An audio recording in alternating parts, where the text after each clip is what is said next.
Hello, salut tout le monde, j'espère que vous allez bien, bienvenue pour ce nouveau live hebdomadaire, j'ai envie de dire. Je dis hebdomadaire à chaque fois, mais en fait, la vérité c'est que en ce moment je suis quand même pas super, on va dire régulier, allez on va dire ça. Donc bon, on va dire que c'est un live hebdo, hein, et puis c'est comme ça. Hop, je coupe mon monitoring, moi, sinon ça me gêne. Donc, bienvenue tout le monde, j'espère que vous allez bien. Alors, qui y a ici salut Stéphane, salut le Viking, salut Hardware. J'ai cru voir passer quelque part, il y a Fixou, salut FX, salut qui y a Laurent Chélus, salut Laurent, salut le Viking, donc tout le monde. Bienvenue, installez-vous, on va passer on va dire, c'est les 40 prochaines minutes ensemble. Et puis on va faire comme d'habitude, hein, on va parler un petit peu news tech, on va parler un peu tech, différentes petites choses, et puis n'hésitez pas à dropper des sujets dans le chat, histoire d'essayer de me faire drifter ou pas. D'ailleurs, j'ai prévu un petit sujet justement qui peut faire drifter pas mal. Je crois que vous avez peut-être vu le titre du live aujourd'hui.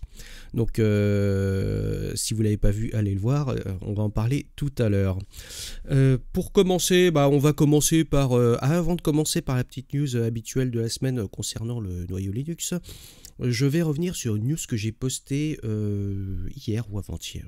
Avant-hier, je crois. Je ne sais plus trop. Voilà, c'était sur le décès de David Mills. David Mills, donc personnage éminemment important, je pense, dans l'histoire de l'informatique et notamment dans l'histoire de la programmation réseau. Pour la simple et bonne raison, c'est que cette personne-là a apporté énormément à ce domaine. Donc, comme je disais, je vais relire le tweet que j'avais fait pour son décès.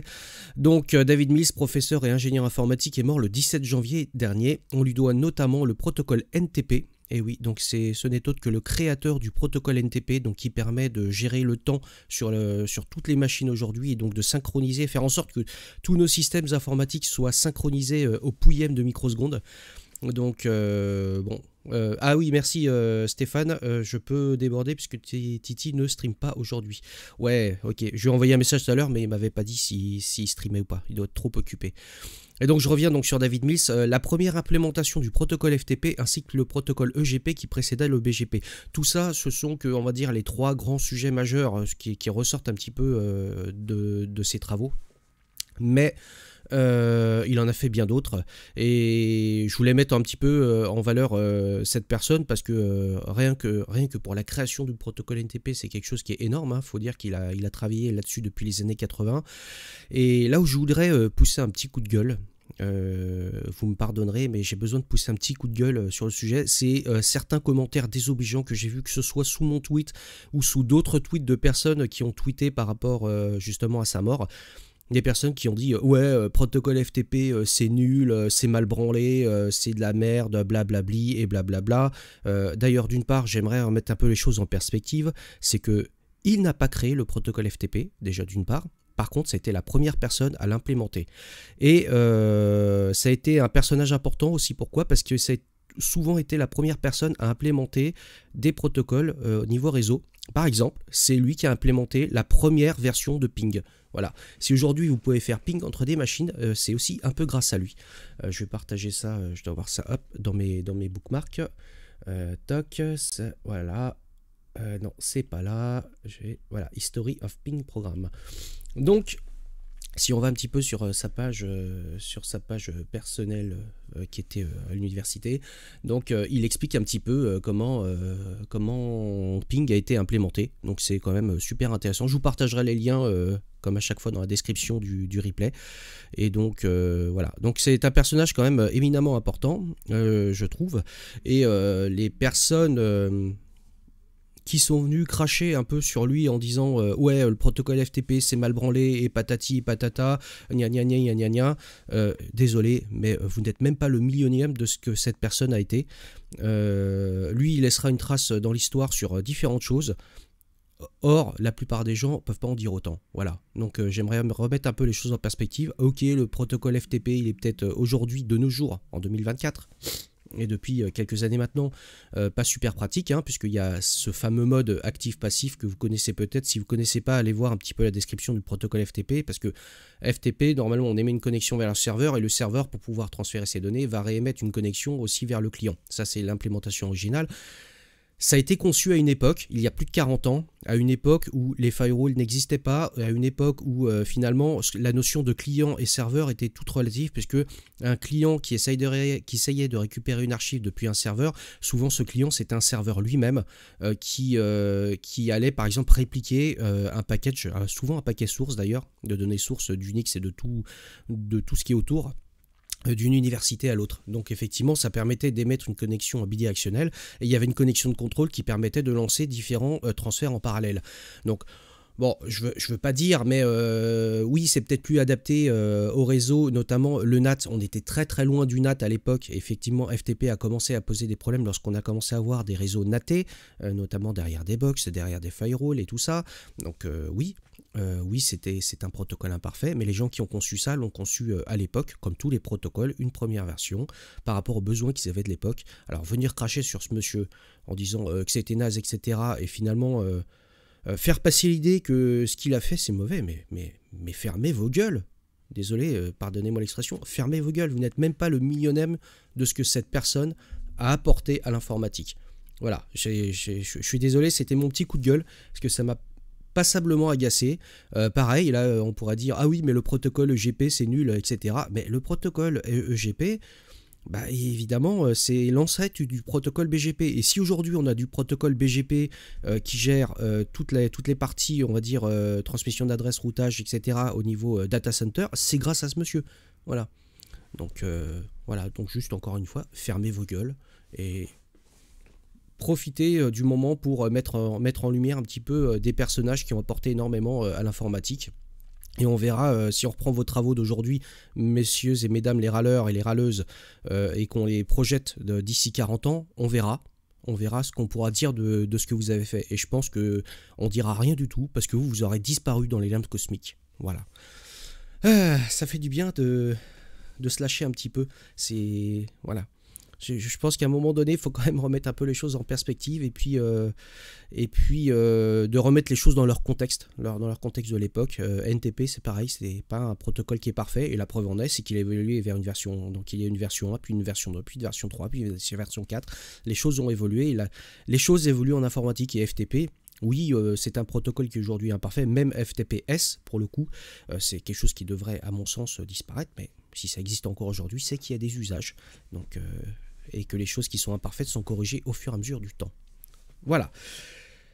Et ben voilà, ça fait du bien un petit peu de se lâcher. Alors, je reprends un petit peu les commentaires. Oui, donc protocole FTP, ouais, tu vois, 1972, 51 ans. Donc effectivement, c'est un petit peu ancien. Donc bon. Et tous les protocoles ne se sont pas faits en une seule fois, je suis tout à fait d'accord. Salut Nida. Ouais, mais Nida, tu me dis ouais, +1. Bah oui, oui. Et merci pour ceux qui partagent ce discours. Et Nida dit later, allez bien vous faire toucher les Amida depuis votre fondement, vous n'avez rien fait de votre vie. Absolument, c'est un peu le message que j'essaye de faire passer. Voilà. Juste un petit instant, je coupe le micro un instant.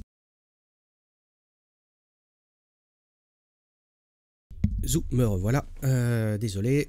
Donc, bah, on va reprendre le cours normal du live, j'ai envie de dire, maintenant qu'on a mis en lumière ce personnage. Donc si ça vous intéresse, allez voir. Alors il n'y a pas grand chose sur sa page Wikipédia, mais on trouve beaucoup de ressources sur internet sur ce grand monsieur.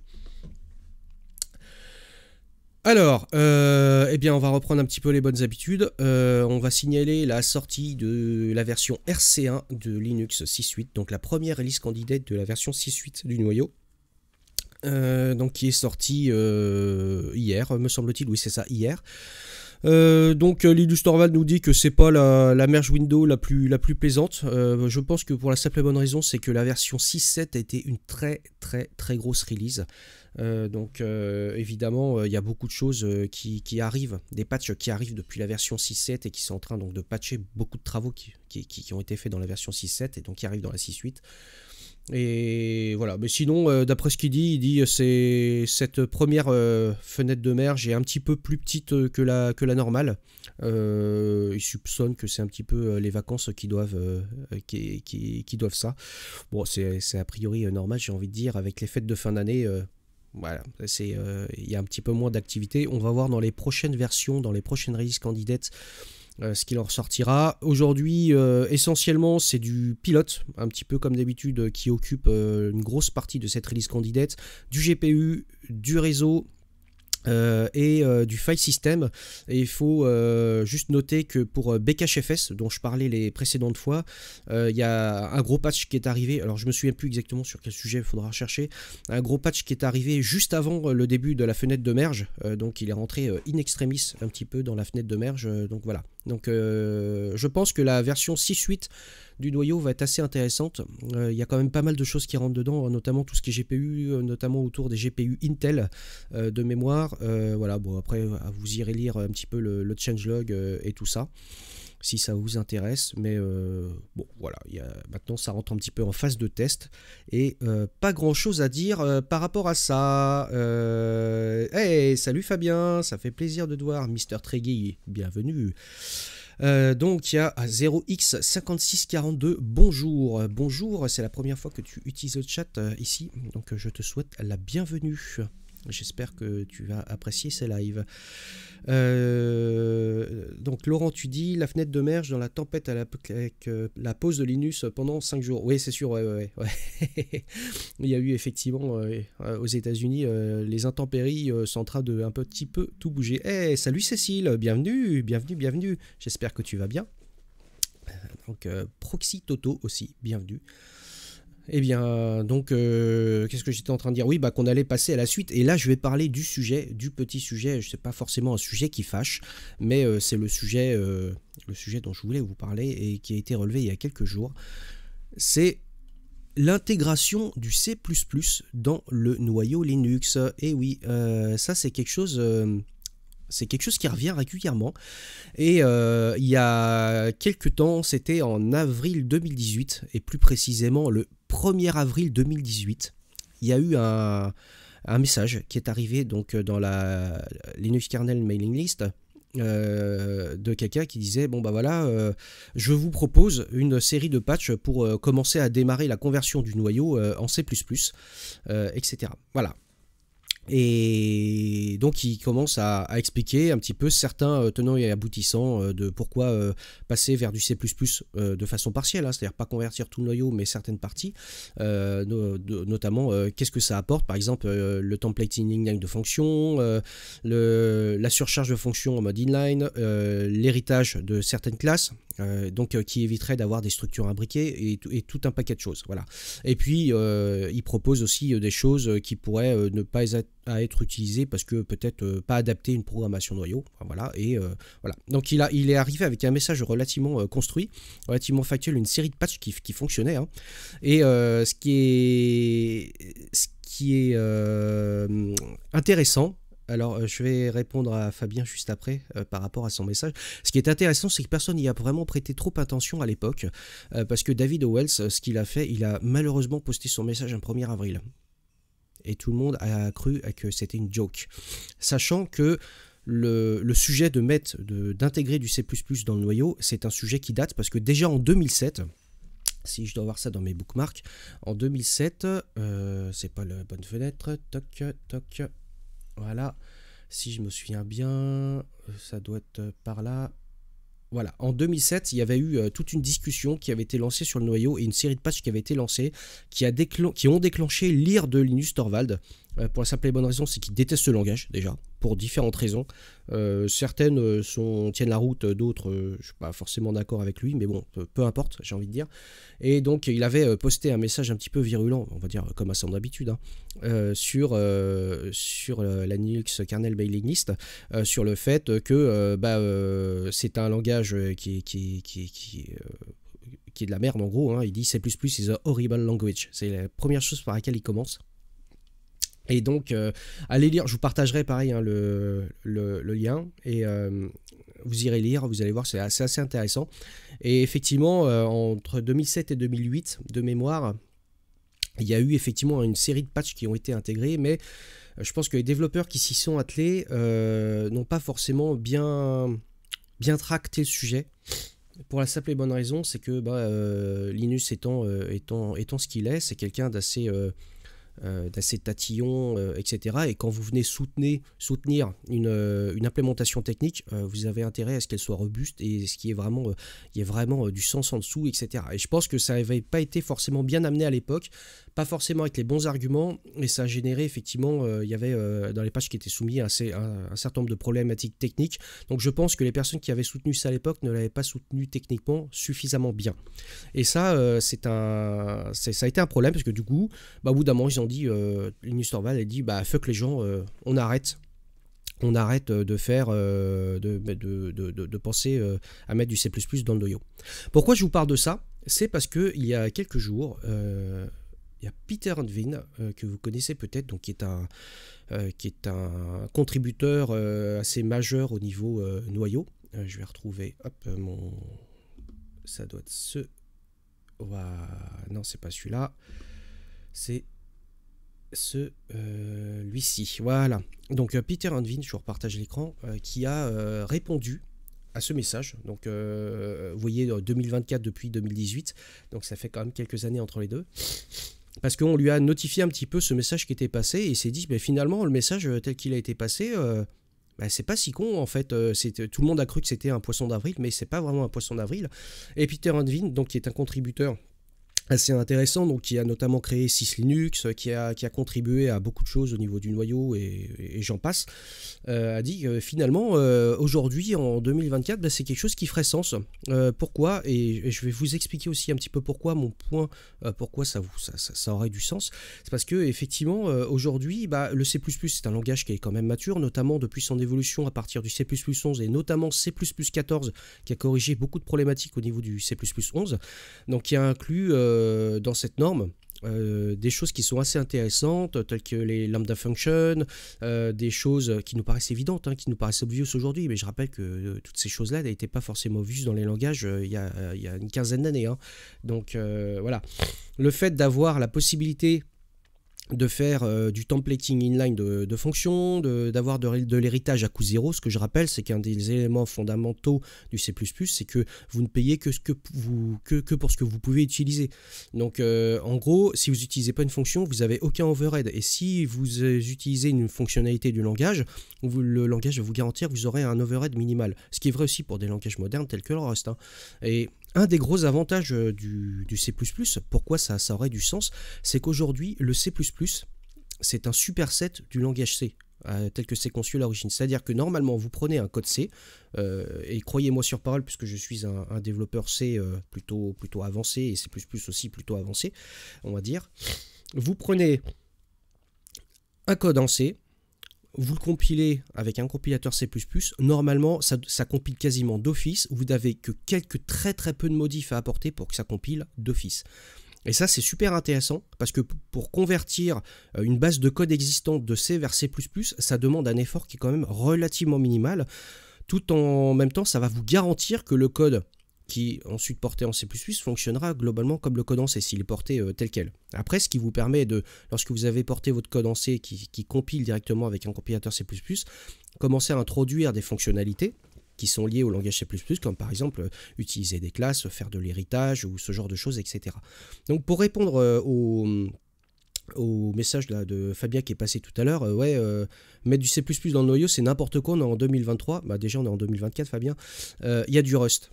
Mais Rust, ok, mais justement, une des choses sur lesquelles revient Peter Andvin, c'est le fait que convertir du code C en Rust, c'est tout sauf trivial.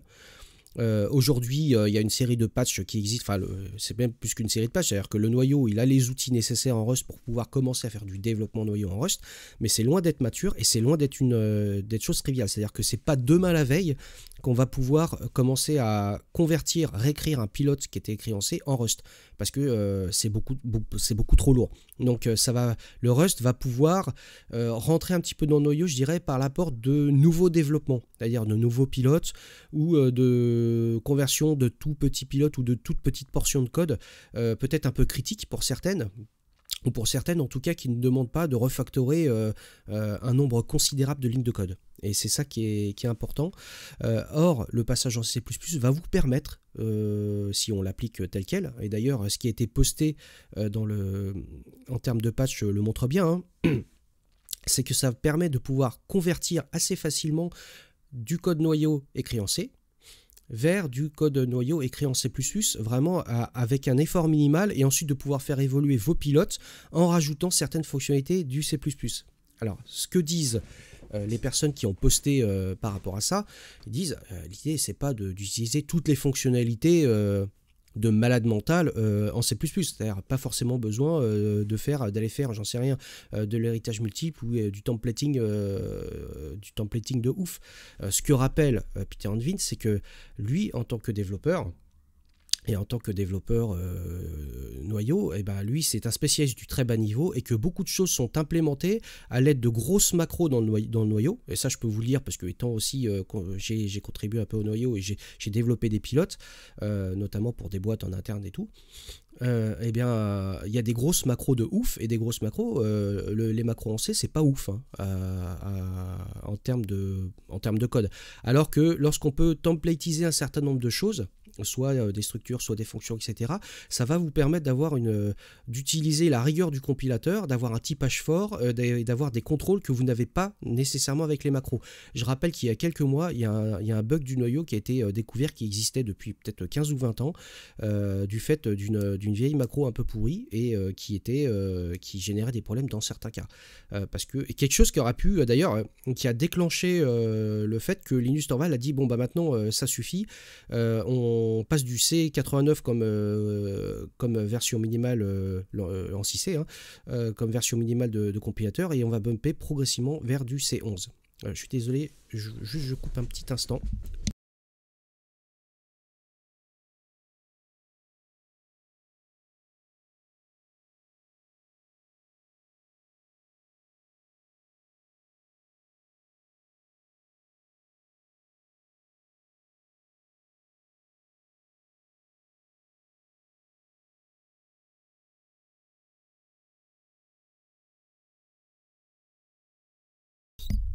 Me revoilà.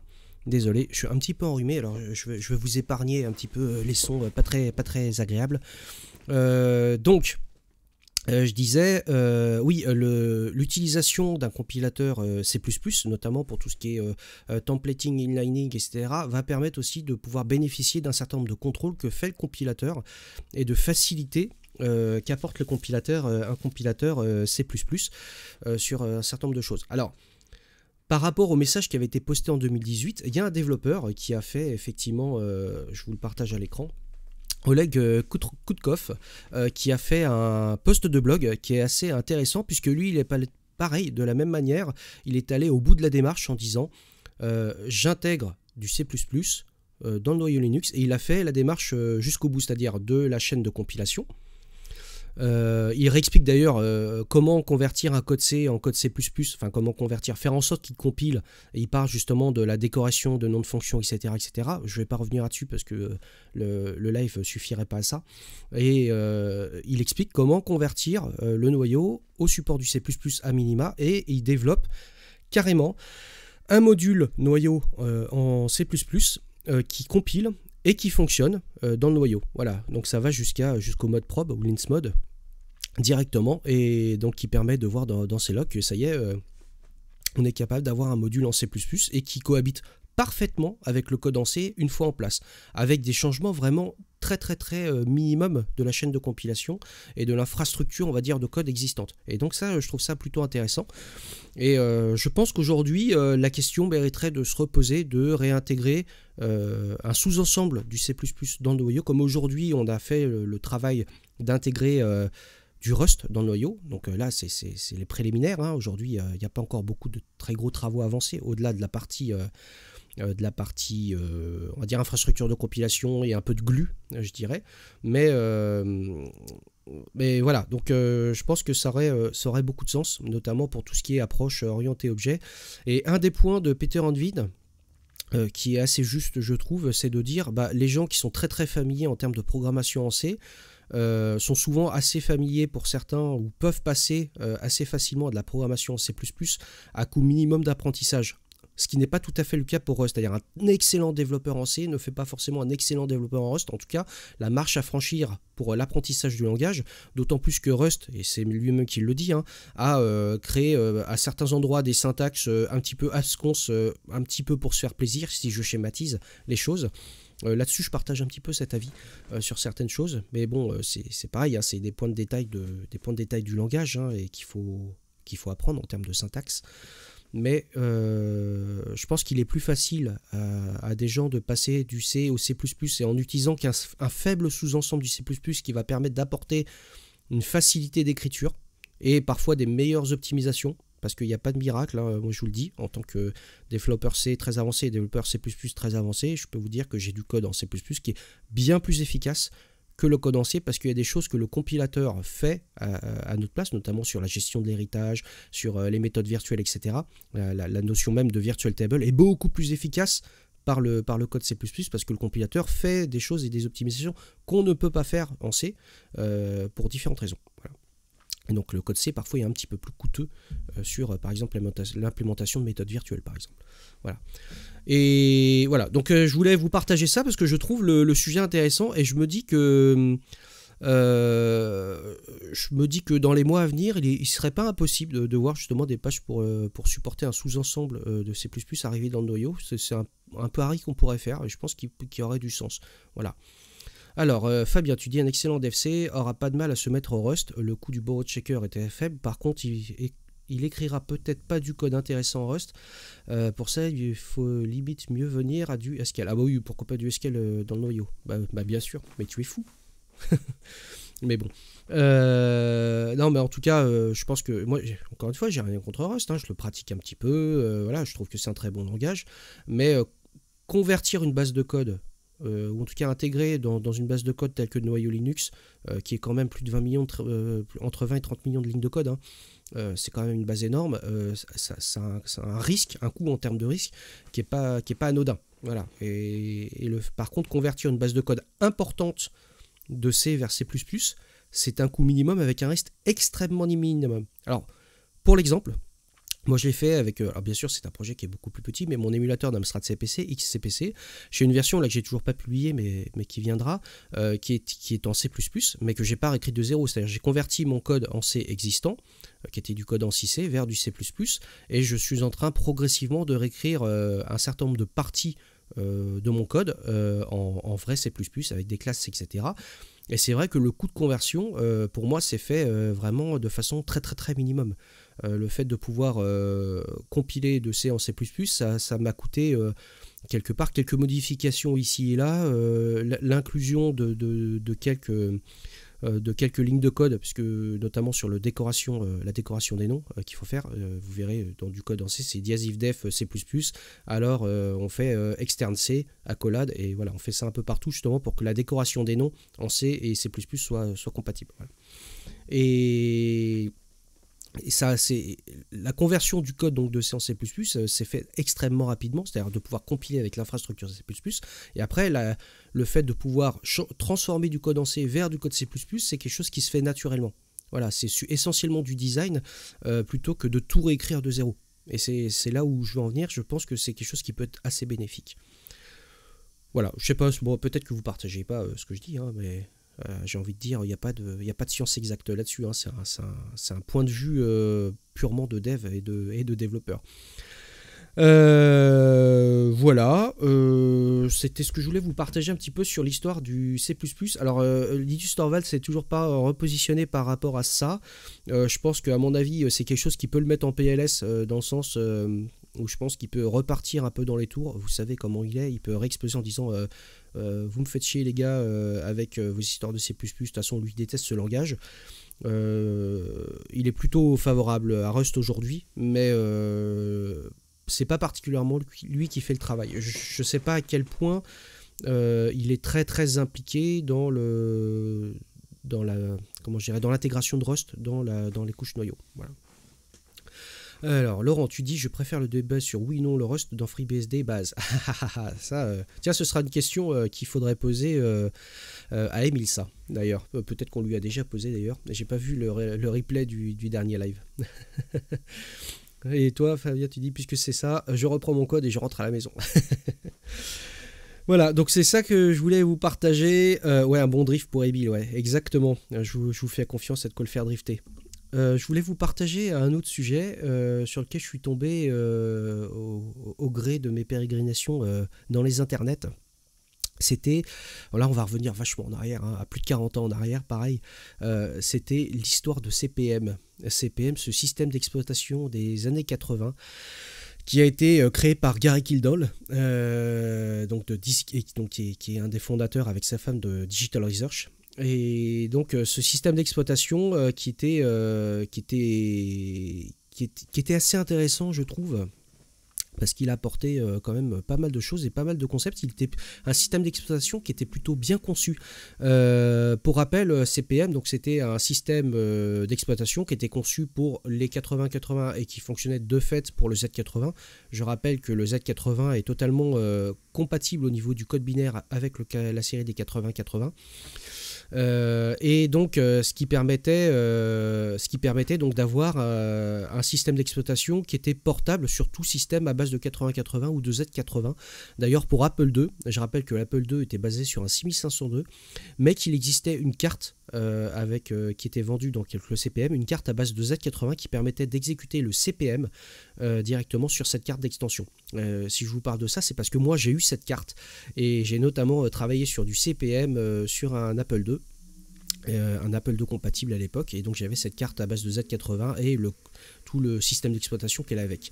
Et c'est assez intéressant parce que le CPM, c'est un système qui était finalement extrêmement bien conçu. Gary Kildall était un ingénieur quand même assez hors pair aussi, et c'est lui qui a commencé vraiment à avoir une approche assez fortement découplée des systèmes d'exploitation, et j'entends par là découplé dans le sens où il s'est dit il y a une partie de code qui doit rester très très générique, qui ne doit pas être dépendante du matériel, dépendante d'un système en particulier, et il y a toute la partie qui doit être totalement couplée, une glue qui doit être très fortement couplée au système de destination.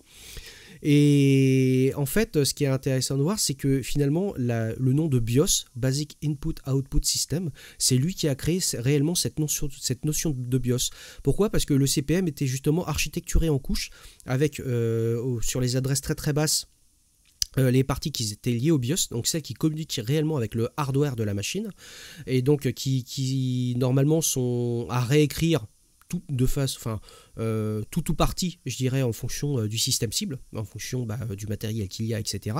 Et toute la partie sur des adresses un peu plus hautes, j'ai envie de dire, qui permettent donc d'avoir un système qui est fortement découplé du hardware, et donc d'avoir déjà un petit peu cette forme de hardware abstraction layer, comme on dit, donc une couche d'abstraction matérielle, donc du logiciel qui attaque des fonctionnalités de très très bas niveau, donc qui sont implémentées par le BIOS.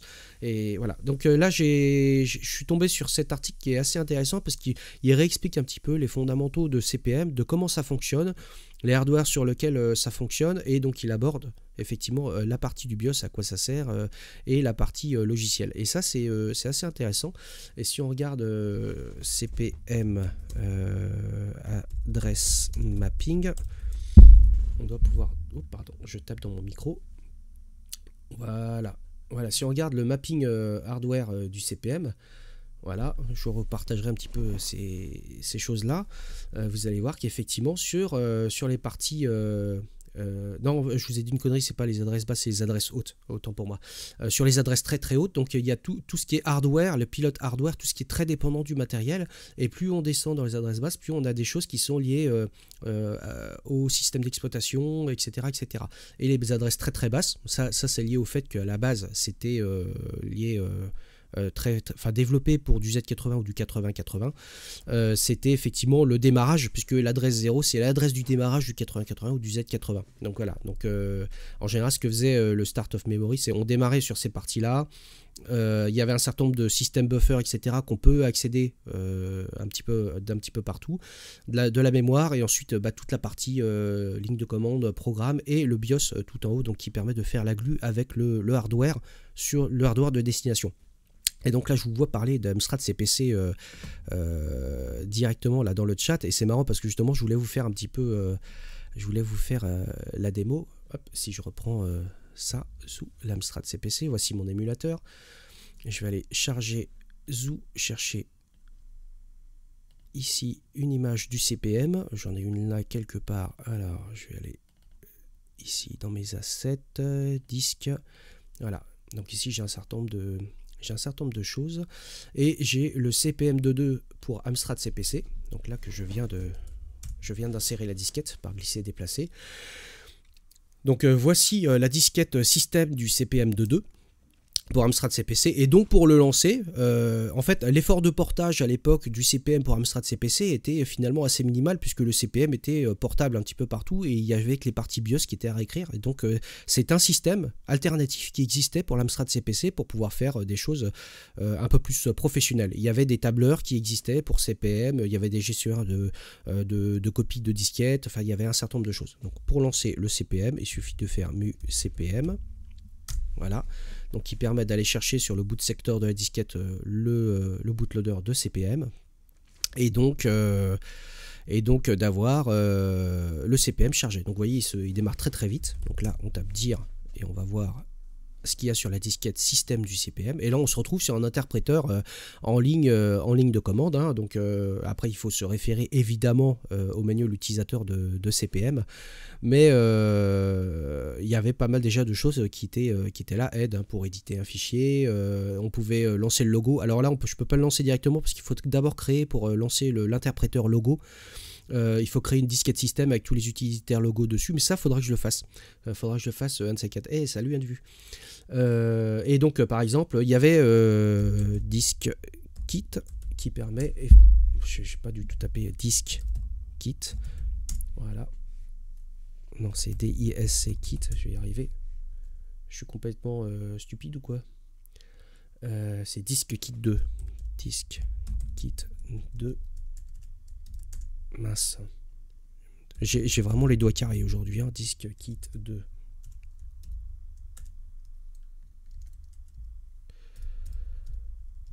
Ah,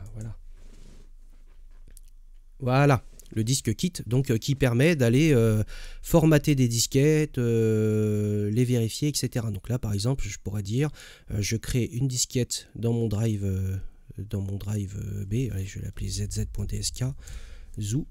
Donc là ici on voit qu'il y a une disquette zz.dsk qui a été créée, et donc là on pourra dire allez, cette disquette, tiens je vais aller la vérifier, je sais pas si ça va marcher direct. Est-ce que je suis dedans? Hop. Ah oui, mais alors là, il me faut le pavé numérique. J'ai pas le pavé numérique sur mon clavier de laptop. Mince. Bon, tant pis, je peux pas vous faire la démo. Donc là, en tout cas, le disque kit qui permet effectivement de pouvoir manipuler des disquettes, les copier, les formater, etc. Donc en fait, le CPM était un système d'exploitation assez complet, hein. Il y avait beaucoup de choses qu'on pouvait faire dessus. Et donc, comme je le disais à l'époque, le portage pour Amstrad CPC, c'est un portage qui s'est fait extrêmement rapidement, hein, en une poignée de jours, puisqu'il y a juste les parties BIOS qui ont dû être à réécrire. Tout le reste, c'était le CPM standard tel qu'il était livré sur d'autres ordinateurs à base de 8080 ou de Z80.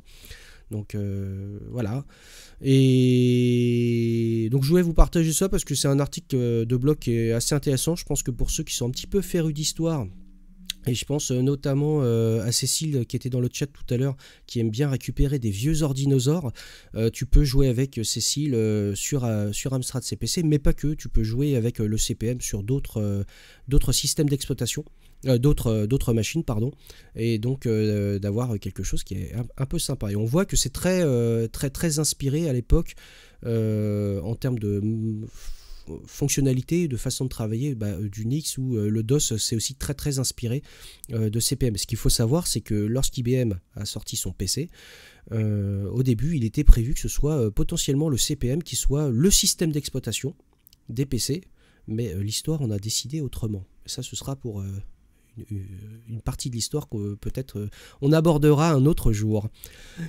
Voilà, je crois que on a fait le tour. Hein. On a fait le tour de ce dont je voulais vous parler aujourd'hui. Alors Laurent, non, Nida, tu dis le Z80 c'est un Intel 8080 boosté. Alors ce qu'il faut savoir, c'est que donc le Z80 a été créé par Zilog. Zilog, alors Federico Fagin, qui est le créateur du Z80, venait de chez Intel à l'époque. Et effectivement, il s'est dit, en co-créant Zilog, puisqu'il n'a pas créé Zilog tout seul, il s'est dit, je veux créer un CPU qui corrige un certain nombre de défauts de jeunesse, on va dire du 8080, mais qui soit totalement compatible au niveau code binaire, au niveau des instructions, avec le 8080. Donc il y a effectivement tout un sous-ensemble d'instructions qui sont prises en charge par le Z80, qui sont les instructions du 8080.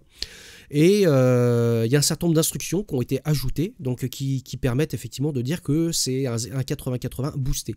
Après, il y a quelques toutes petites différences entre le 8080 et le Z80, mais globalement, c'est ça. Mais ce qu'il faut savoir, c'est qu'à l'époque, Intel n'était pas du tout content, et je crois me souvenir qu'ils les avaient attaqués en disant c'est une copie qui est pas normale et tout ça, donc on va vous faire un procès et tout et tout. Et c'est pour ça qu'en fait l'assembleur du Z80 c'est pas le même assembleur que le 8080. C'est pour ça que le nom des instructions, par exemple dans le code machine du 8080, quand vous faites de l'assembleur, vous avez des instructions move a virgule quelque chose par exemple. Et ben dans Z80 on n'utilise pas move, on utilise LD pour load. Pour la simple et bonne raison, c'est que Intel a voulu faire un procès, etc. Et donc ils ont dû côté Zilog réécrire tout un assembleur qui soit suffisamment différent pardon, de l'assembleur 8080 d'Intel pour éviter justement d'être poursuivi en justice pour plagiat ou pour vol de propriété industrielle. Donc ça c'est pour la petite histoire. Mais oui, tout à fait, Nida. C'est ce que je disais. Une partie de Zilog a bossé sur le 8080. Effectivement, Federico Fagin, qui est un des cofondateurs donc de Zilog, avait travaillé sur le 8080. Et c'est pour ça que le Z80 était un vrai succès, parce que il venait corriger un certain nombre de problématiques du 8080 et puis ça venait rajouter des fonctionnalités supplémentaires. Et effectivement, le Z80 est un cœur de CPU, mais j'en ai déjà parlé, un peu comme le 68000, qui est encore aujourd'hui beaucoup utilisé en tant que microcontrôleur. Le cœur du Z80 est intégré en termes de cœur de microcontrôleur dans plein d'endroits, dans des afficheurs LCD pour photocopieurs, dans plein de choses, parce qu'en fait, pour la simple et bonne raison, j'avais déjà abordé ça dans un live, c'est qu'il y a une base de code existante pour le Z80 qui est immense. Pour faire tout et n'importe quoi, que ce soit pour afficher des trucs, pour faire du traitement de chaîne de caractères, pour faire plein de choses. Et finalement, avoir un cœur de Z80 qui coûte que dalle à produire, c'est facile. Et en plus, il y a une Logitech et une base de code qui est immense, qu'on peut réutiliser un peu partout. C'est pour ça que le Z80 est toujours fabriqué et utilisé à plein de petits endroits où il n'y a pas besoin de beaucoup de puissance et on a besoin d'avoir un cœur de CPU, on va dire, qui coûte 5 cents à produire. Et c'est pareil pour le 68000. Le 68000, donc, qui est un processeur 1632 bits qui est quand même qui est extrêmement répandu et dont le cœur est toujours utilisé aujourd'hui en tant que cœur de microcontrôleur à plein d'endroits, mais pas que cœur de microcontrôleur, aussi dans l'aérospatial, puisque vous savez que l'aérospatial c'est un domaine qui évolue très lentement. Et il y a beaucoup de calculateurs de lanceurs notamment à l'ESA, où je crois qu'ils utilisent beaucoup de cœurs qui sont dérivés du 68000. Voilà, pour leur cœur, leurs unités de calcul pour les lanceurs, pour pouvoir faire un lancement de fusée qui va bien. Donc voilà. Bon, on est arrivé au bout de ce live, je pense. L'ESA utilise des dérivés de Spark aussi. Ouais, tout à fait, absolument. Ouais, mais ils ont pour plein de... Alors, je sais qu'à une époque, c'est peut-être plus le cas, hein, faudra vérifier les sources, hein, mais je sais qu'ils ont encore des choses qui sont basées sur du 68000 et en tout cas les dérivés de 68000. Voilà. Un des dérivés de 68000 qui est très utilisé ou qui a été très utilisé dans l'industrie, c'est le 68302. qui est un cœur de 68 000 avec sur la même puce des contrôleurs série pour faire des contrôleurs d'IO, etc., etc. Donc ça permet d'avoir un microcontrôleur avec un cœur de 68 000, donc plutôt avancé, et c'est plutôt intéressant. Donc le 68302, pardon. Moi j'ai travaillé dessus sur une carte, on va dire, pour de l'embarquer, il y a une vingtaine d'années, un peu plus de 20 ans de ça, c'était même il y a 25 ans d'ailleurs, j'avais travaillé à développer une partie du firmware pour une carte à base de 68302. Voilà. Ah bah Gizmo, de rien pour la partie, je me souviens pour ton histoire de VLAN et de VMBR, bah écoute, ça fait plaisir, de rien, ça fait toujours plaisir d'aider les gens qui sont dans la panade. Donc on va arrêter ce live pour aujourd'hui. Moi je vais vous faire plein de bisous. On va se retrouver normalement la semaine prochaine, donc pour un nouveau live. Je prépare peut-être petite chose, peut-être on fera un petit peu de live code la semaine prochaine. J'ai une idée de trucs que je vais vous partager, mais j'y reviendrai. Donc je vais vous souhaiter une excellente semaine. Je vous fais plein de bisous et puis la semaine prochaine alors. Allez, ciao, bye bye.